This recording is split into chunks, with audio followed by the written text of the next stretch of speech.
हम रोजमर्रा की जिंदगी में कई चीजों का इस्तेमाल करते हैं जिनके बिना दिन की शुरुआत कर पाना मुश्किल हो जाता है। इनमें ब्रश करने के लिए टूथपेस्ट और टूथब्रश, जबकि नहाने के लिए साबुन जैसी मूलभूत चीजें शामिल हैं। लेकिन क्या आपने कभी सोचा है कि हम रोजाना जिस साबुन को अपने शरीर पर लगाते हैं उसे कैसे बनाया जाता होगा? अगर नहीं तो हम आपको बताएंगे कि फैक्ट्रियों में साबुन कैसे बनाया जाता है और इसके लिए किन किन चीजों का इस्तेमाल किया जाता है। फैक्ट्री में साबुन का निर्माण। इस पूरी दुनिया में हर व्यक्ति नहाने के लिए साबुन का इस्तेमाल करता है, जो अपने लाइफ स्टाइल और जरूरत के हिसाब से महंगा या सस्ता साबुन खरीदता है।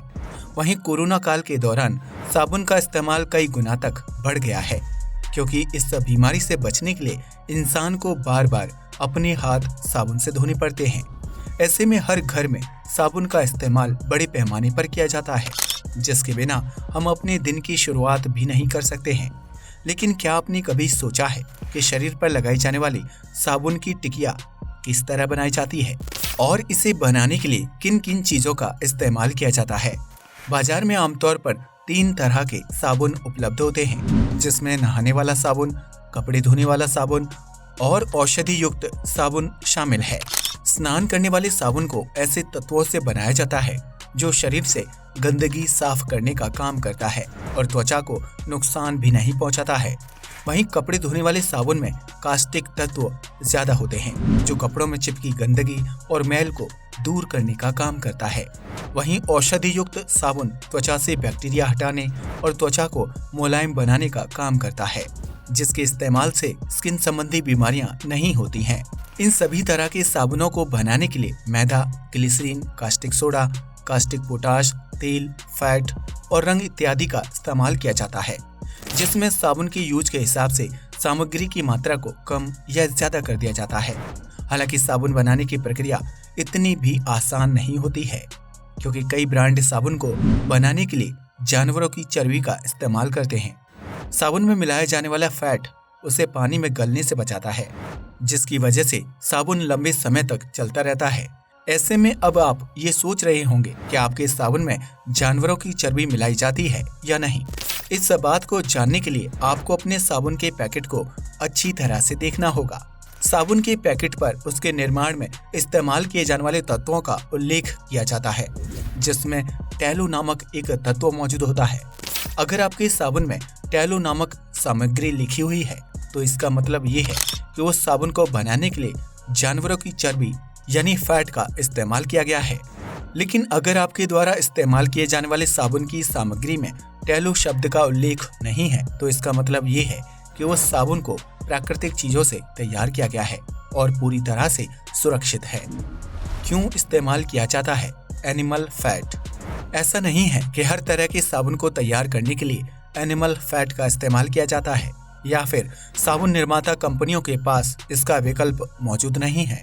आमतौर पर बाजार में उपलब्ध ज्यादातर साबुनों को तैयार करने के लिए ताड़ी के वासा का यूज किया जाता है, जिसे सामान्य भाषा में डालडा कहा जाता है। लेकिन ताड़ी के वासा को इकट्ठा करना काफी लंबा और खर्चीला काम होता है, जिसकी वजह से कंपनी को कम मुनाफा होता है। ऐसे में साबुन कंपनियां समय और पैसा बचाने के लिए जानवरों की चर्बी से प्राप्त होने वाले फैट का इस्तेमाल करती हैं, जो बाजार में आसानी से उपलब्ध होता है और डालडा के मुकाबले सस्ता भी होता है। ऐसे में साबुन निर्माता कंपनियां जानवरों की चर्बी से प्राप्त होने वाले तेल के लिए सीधा बूचड़खानों के संपर्क में रहती हैं, जहां से उन्हें काफी ज्यादा मात्रा में मृत जानवरों की चर्बी मिल जाती है। साबुन बनाने की प्रक्रिया।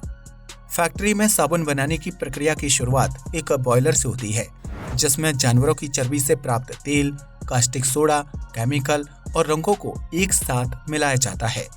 इसके बाद इन सभी चीजों को पानी के साथ मिलाकर अच्छी तरह से उबाला जाता है, जिसके बाद तैयार लिक्विड को एक कन्वेयर बेल्ट में छोड़ दिया जाता है। कन्वेयर बेल्ट से गुजरते हुए साबुन का तरल मिश्रण धीरे धीरे ठंडा होने लगता है और एक ठोस रूप ले लेता है, जिसकी वजह से एनिमल फैट जमने लगता है। इसके बाद तैयार मिश्रण को मशीनों की मदद से एक पट्टी का रूप दिया जाता है, जिसके बाद उसे एक बड़े मिक्सिंग जार में डालकर पाउडर के रूप में तब्दील कर दिया जाता है। इसके बाद उस पाउडर को एक बड़ी मशीन के अंदर डाल दिया जाता है, जिसे लगभग 75 मिनट तक लगातार चलाया जाता है। इस तरह साबुन का पाउडर दानेदार हो जाता है, जिसके बाद उस मिक्स को दूसरे कंटेनर में डालकर उसमें अलग अलग रंग और खुशबू वाले तत्वों को मिलाया जाता है। इसके बाद साबुन का मिश्रण नरम लेकिन ठोस रूप ले लेता है, जिसके बाद उसे आकार देने के लिए एक सांचे में डाल दिया जाता है। यह सांचा 15 से 20 मिनट तक घूमते हुए साबुन को एक लंबी बेल्ट का आकार दे देता है, जिसके बाद उस बेल्ट को टेस्टिंग के लिए लैब से गुजरना होता है। अगर साबुन में सभी चीजें ठीक होती हैं तो उसे आगे भेज दिया जाता है, जहां साबुन का मिश्रण मशीनों के बीच कटर से गुजरते हुए आगे बढ़ता है। यह मशीन साबुन को एक निश्चित आकार और डिजाइन में काटती है, जिसके एक हिस्से में मशीन स्टैंप लगाने का काम करती है। इसके बाद तैयार साबुन को पैक करने का काम किया जाता है, जिसमें एक कागज एक रोलर से जुड़ा हुआ होता है और वह साबुन की टिकिया को पैक करने का काम करता है। इसके बाद तैयार साबुन को बड़े बड़े बॉक्स में भर दिया जाता है, जिसके बाद उसे बाजार में सप्लाई कर दिया जाता है।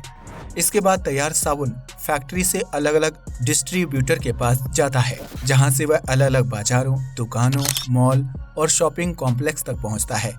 इसके बाद यह साबुन लंबी यात्रा करने के बाद आपके और हमारे घर तक पहुंचता है, जिसे हम अपनी रोजमर्रा की लाइफ में इस्तेमाल करते हैं।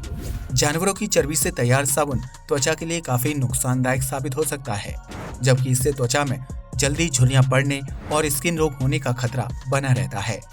ऐसे में अगर आप प्राकृतिक रूप से तैयार साबुन का इस्तेमाल करना चाहते हैं तो किसी भी ब्रांड का साबुन खरीदने से पहले उसे बनाने के लिए इस्तेमाल की गई सामग्री के बारे में जानकारी इकट्ठा कर लें।